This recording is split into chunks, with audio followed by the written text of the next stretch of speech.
Hai semua, Assalamualaikum warahmatullahi wabarakatuh. Welcome back to my YouTube channel. Pada video ini, saya akan membahas soal-soal persiapan tes PPPK atau P3K atau ASN ya, tentunya yang sesuai dengan kisi-kisi seri guru belajar Kemdikbud. Jangan lupa subscribe-nya ya, ditunggu, like, share, and comment.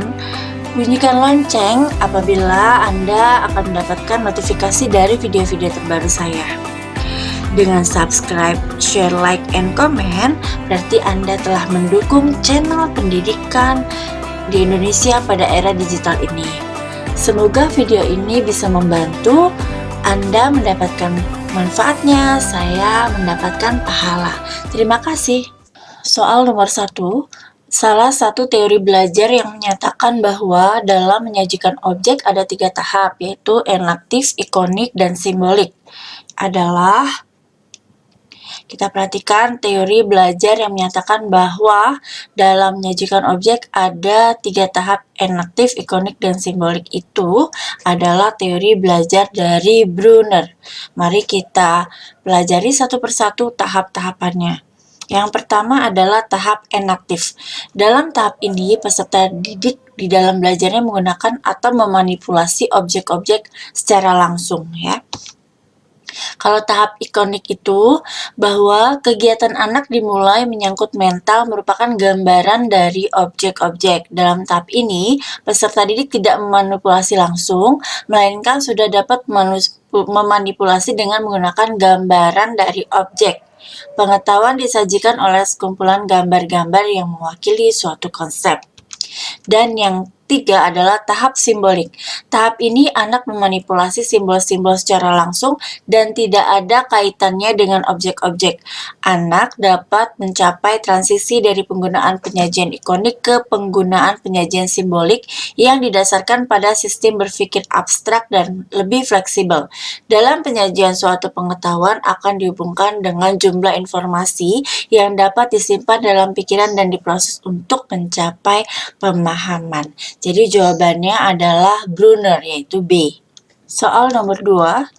Teori belajar kognitif mulai berkembang pada abad terakhir sebagai protes teori perilaku yang telah berkembang sebelumnya. Peneliti yang mengembangkan teori kognitif adalah yang A. Bandura, Skinner, Pavlov, yang B. Thorndike, Brunner, dan Bandura, yang C. Vygotsky, Ausubel, dan Thorndike, yang D. Piaget, Brunner, Vygotsky, dan E. Ausubel, Skinner, dan Piaget.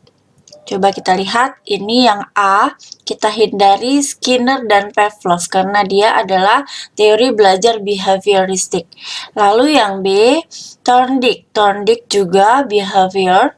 Lalu yang C juga ada Thorndike, yaitu behavior. Lalu yang E ada Skinner, yaitu behavior. Jadi jawaban yang tepat adalah Piaget, Brunner, dan Vygotsky, yaitu jawabannya adalah D. Soal nomor 3. Tahapan awal dari teori belajar bermakna atau meaningful learning Ausubel yang berperan penting dalam mewujudkan pembelajaran bermakna adalah A. Progressive differential, B. Integrative reconciliation, C. Advanced organizer, dan D. consolidation, dan E. mental model. Ya, kita lihat Ausubel itu menggunakan makna apa ya. Nah, dilihat di sini. Dari Ausubel itu kita lihat di sini ada prior knowledge, yaitu pengetahuan awal ya. Ausubel membuat advanced organizer, yaitu advanced organizer ini adalah pengetahuan awal, tahapan awal di mana dipersiapkan untuk guru yang akan mengajar agar pembelajaran itu lebih efektif ya, lebih aktif dan siswa lebih tertarik dalam mempelajari pembelajaran dan mendapatkan informasi-informasi terbaru ya. Jadi di sini ada advanced organizer, learning activities, dan new information.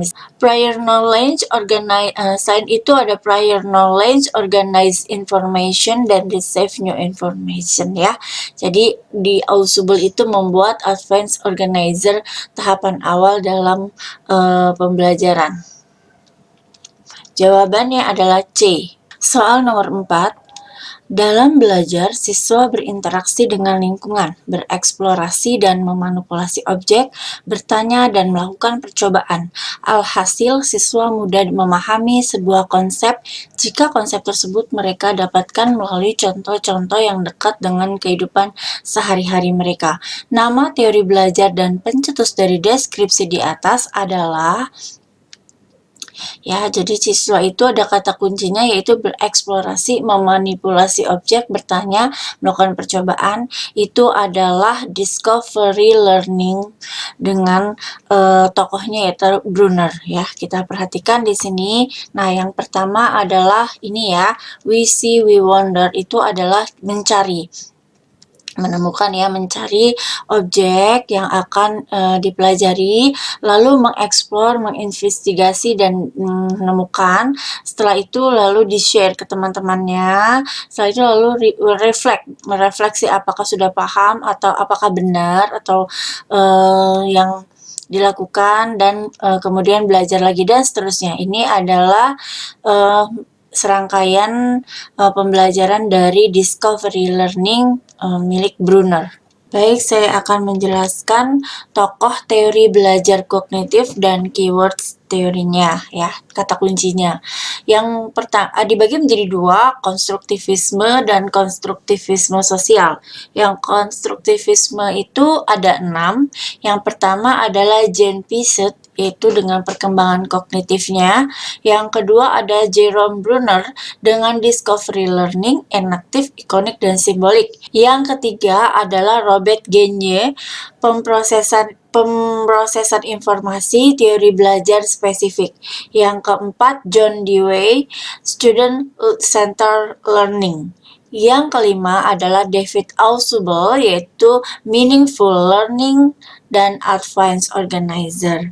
Lalu konstruktivisme sosial itu dibagi dua, yaitu Lev Vygotsky dengan ZPD dan scaffoldingnya, dan Albert Bandura dengan kognitif sosial dan efikasi diri. Soal nomor 5, Pak Anwar akan menyampaikan materi pelajaran baru di kelasnya. Sebelum memulai proses belajar mengajar, Pak Anwar memastikan siswanya siap mengikuti pembelajaran yang akan disampaikan dengan memberikan aktivitas yang menarik perhatian siswanya ya, agar dapat mengikuti kegiatan belajar mengajar. Langkah yang dilakukan Pak Anwar salah satu penerapan teori belajar A. Brunner, B. Trondijk, C. Bandura, D. Skinner, E. Pavlov. Dalam soal ini kita lihat Pak Anwar memastikan siswanya siap mengikuti pembelajaran yang akan disampaikannya dengan memberikan aktivitas yang menarik. Nah, ini adalah kata kuncinya, yaitu dengan memberikan aktivitas yang menarik. Ini adalah termasuk teori belajar koneksionisme ya, koneksionisme dan koneksi antara materi yang akan dipelajari dengan materi sebelumnya dengan memberikan fenomena-fenomena pada materi itu. Jadi ini adalah koneksionisme, yaitu dengan tokohnya teori belajarnya yaitu Thorndike. Jawabannya adalah B. Alhamdulillah, demikianlah pembahasan soal tes P3K atau ASN yang sesuai dengan kisi-kisi seri Guru Belajar Kemdikbud. Jangan lupa subscribe-nya, share, like, and comment, dan jangan lupa bunyikan lonceng ya. Semoga video ini bisa membantu dan bermanfaat untuk Anda semua. Terima kasih. Assalamualaikum warahmatullahi wabarakatuh.